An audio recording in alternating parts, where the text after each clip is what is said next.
Hi friends, how are y'all? Happy New Year, it's 2023, woohoo! And if you're like me, we're ready to get back on track. I had a little sluggish in 2022. I didn't do as well as I would like on WW or even just losing weight in general. So I was in the car a lot here recently, traveling for the holidays and whatnot. And I was just really thinking, what am I personally going to do? What do I need to do to get back on track, get back in this health and fitness journey and shed some pounds. So I came up with 7 new tips and this will work if you're just starting WW or if you've been on WW a while and maybe you're not going as strong as you would like. I think these tips will work for both starting and if you're already on the program. I'm personally been on the program on and off for since July of 2020. There was a 6-month period I went off the program and counted calories, but I'm now back on and I am fully committed. And so that actually starts off with my tip number 1. That is, whether you're doing WW, counting calories, counting macros, keto diet, whatever diet you're doing, stick to it and only focus on that diet. I am guilty of this. For a little while, I was trying to do WW and count calories. And then when I went totally back on WW, I was still keeping the calorie count in the back of my head and trying to justify eating foods WW or like higher point foods on WW. And I'd be like, well, it's only this many calories. If you watched a few of my recent videos, what I eat in a day, I've talked about that a lot. However, when it boils down to it, I think WW gives certain foods higher points. Well, I know they do because they're less healthy. And when I was having great success on WW, that's all I focused on. I just focused on the points. If WW said it was high points, then I either worked it into my daily points or I didn't eat it. Whereas here now, I've been going, well, it's only 100 calories. I'm going to eat it anyways. And then I blow my points. And it's not working for me. So I rambled a lot there. But in summary, tip number 1 is pick a program and stick to it. And don't stick to it for a month or a week. Stick to it for, I would say, at least 3 months to know if it's working for you or not. Preferably, I would say even longer, but I am going to stick to WW for sure. I already told myself no more thinking about the calories. If I scan it and it says it's 8 points and it's only 100 calories, that's what I'm going with. And I'm not giving my excuse to eat more calories later and then go over my points. Does that make sense? Okay, I hope that wasn't too rambly. Okay, tip number 2, and I have a little cheat sheet here. And I already went out of order. I never have my shit together fully. Tip number 2 is don't get relaxed on tracking regardless of the reason. I had been very good in 2020 to 2021, July to July. I was an amazing tracker. I don't think I missed, but maybe like 1 or 2 days when I was like in Mexico, maybe 3 total. But other than that, I tracked everything, no matter if it was a hard meal to track, you know that, like Thanksgiving. Thanksgiving is a hard meal to track. Other social activities are hard meal to track. I did really well back then of tracking them. Now I'm getting more lax. Like if it's a hard meal, I'm just like, oh, I just won't track this day. And I don't track that day at all. And then, or if it's a recipe I'm cooking and maybe I don't have it already built in the app or I didn't measure my ingredients, again, I'll just like, well, I just won't track dinner. Well, that throws off your whole day and your whole week because you know, just like I do, if you don't track on Monday, come Tuesday, you have all your weeklies left when you may have actually eaten them on Monday. Get what I'm saying? So not tracking one day, it doesn't sound like that bad of a thing, but it really does throw off your whole week. So no excuse for the meals are too difficult to track. You don't have the recipes built. Or even say you know you're going to eat off track that day, you plan to eat heavy that day and high point that day, still track it. Why not? Like I said, so that way the next day you're not getting like a freebie day. Does that make sense? So in 2023, I am going to track everything regardless of the reason. I've done it before. I can do it now. And I think they improved the app a little too. So it shouldn't be that hard, especially once you get your foods you eat on repeat in there. It's really quick to add them. I will say about the app, there's one thing I really don't like, and that is when you're using the restaurant function and you add a food from a restaurant, it goes back to the original home page to add a food. I wish it would stay in the restaurant, on the restaurant you're at, because let's be honest, no one eats one thing from one restaurant. You need to log multiple things. Anyways, pet peeve, rant over. My third thing is really meal plan around your 0-point foods. And in the past, I haven't done that this much because I was on the green plan way back when. And so I didn't have that many 0-point foods to meal plan around. And then when it went to personal points, my dogs are hang on, let me get them to stop barking. Can you stop barking, please? Okay, so basically now that we're on the same points and 0-point foods and all that, you have a ton of 0-point foods to plan around. I've never had that opportunity before.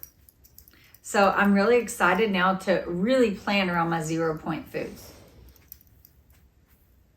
Sorry, my dogs have been in the kennel and now they're out, and because my housekeeper is here, and so now they're wanting to say hi to mommy. But anyways, you have tons of 0-point foods to plan around. Even this week when I sat down, my husband was really wanting Alfredo, and we know Alfredo is a higher point food. So I was like, you know what? I have some artichoke noodles, which I get from Trader Joe's, which are really yummy, and grilled chicken. Those are both 0, so I can afford then to eat the Alfredo sauce. So that's what I mean by really take that into consideration, what 0-point food you have. And that brings me to point 4. And point 4 is meal plan and meal prep. I've been really good about this, even when I was not as diligent about counting points or logging or anything else. I've been fairly good about meal prepping and planning. And if you're not into prepping, I get it. A lot of people don't like to eat leftovers or whatnot. But even if you don't prep, I really feel like you should plan. So for instance, if I know I'm going out or I'm going to have a cocktail that night, I really try to save the points at lunch and breakfast. But since I'm already planning for that, it's easier to work it in your day. And I'm not saying you have to sit down and go, okay, I got 23 points a day. I'm eating 5 for breakfast. I'm eating 6 for dinner. Not that much, because to me, that's just too stressful. But I just know Friday night I'm going to have a higher point meal. That means Friday lunch and Friday breakfast, it needs to be lower so I can account for that higher point, maybe sushi dinner Friday night. Just little things like that. That's what I mean by plan ahead. And if you're a meal prepper, that's even easier. I mean, it just takes the guesswork out of it, and it takes the logging. Really, really easy. I talked about that in my last tips video. Huge time saver if you meal prep is logging, because it's easy to log the same thing if you eat it over and over. Tip number 5 is move to earn more points. Even if you just if you have a desk job and you just get up every, couple hours and go walk 5 minutes or something, it helps. I know I'm at a desk a lot, and I can look up sometimes and it's 2 o'clock and I've barely had 1,000 steps. Now, when I was really, really diligent and I did 10,000 steps a day challenge, I was so good. I'd set a timer, and every hour I'd get up and go walk just 1 lap around my building, and it helps. Those little steps add up. They really, really do. And if you're not into walking, you can do yoga, you can bicycle, just find any Pilates, any way to move your body and get some points back. Because I do feel like Weight Watchers doesn't necessarily give enough points to eat the calorie range I want, if that makes sense. So therefore, I really have to move to get enough points to sustain me at the calorie level I want to eat at. And my tip number 6 is eat all your weeklies for sure. Because again, this goes with what I was just saying.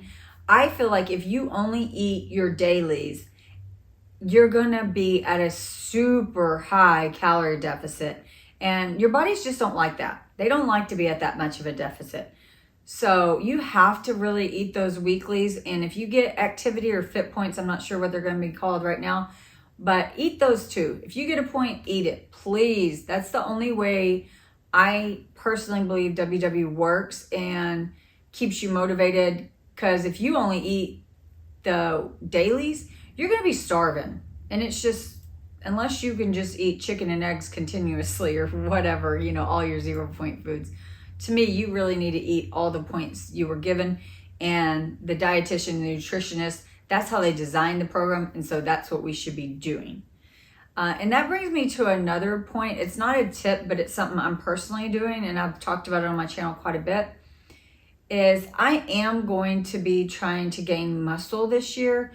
And so I don't want to, my primary focus is not to lose a drastic amount of weight like it was in the previous years. Mine's to gain muscle. And so I don't want to eat at a super low calorie deficit.